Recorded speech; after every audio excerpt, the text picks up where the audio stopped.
एक सिद्धांत है, हमारे पाप हमको कथा में नहीं बैठने देते। हमारे पाप हमको कथा में नहीं बैठने देते, क्योंकि यहाँ पता है वो कथा में बैठेंगे तो उस कथा में बैठते ही इस व्यक्ति के जीवन को हमें छोड़ना पड़ेगा, इसलिए हमारे पाप हमें बैठने नहीं देते। हम बैठे कथा में, हमारे पाप भागेंगे, क्योंकि भागवत जी का प्रारंभ शार्दूल विक्रीडन छंद में है, मतलब सिंह की गर्जना के साथ भागवत का प्रारंभ होता है।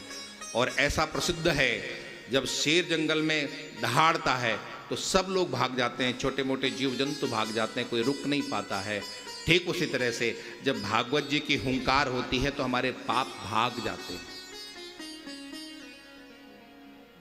इसमें कोई संदेह नहीं है। हमारे पाप हमको कथा में बैठने नहीं देते हैं, और जब हम भागवत की शरण में आते हैं तो हमारे पाप हमसे दूर। बाबा तुलसी ने लिखा था, तुलसी पिछले पाप से हरि चर्चा न सुहाए। हमारे पूर्वजन्म के जो पाप है ना, ये हमको कथाओं में बैठने नहीं देते, भगवत चर्चा सुनने नहीं देते हमको।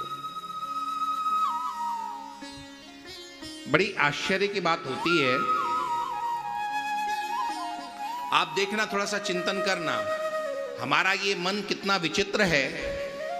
आप दुनियादारी की चर्चा करने के लिए बैठो या सुनने के लिए बैठो, वहां कोई आलस नहीं आता है।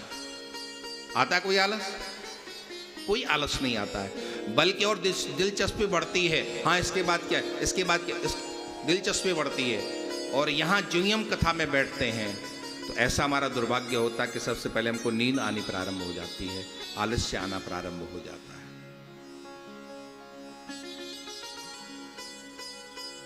हम बैठें, भागे नहीं, बैठने से कल्याण होगा। जितना हम बैठेंगे उतना ही हमको प्राप्त होगा। हम बैठने का प्रयास करें।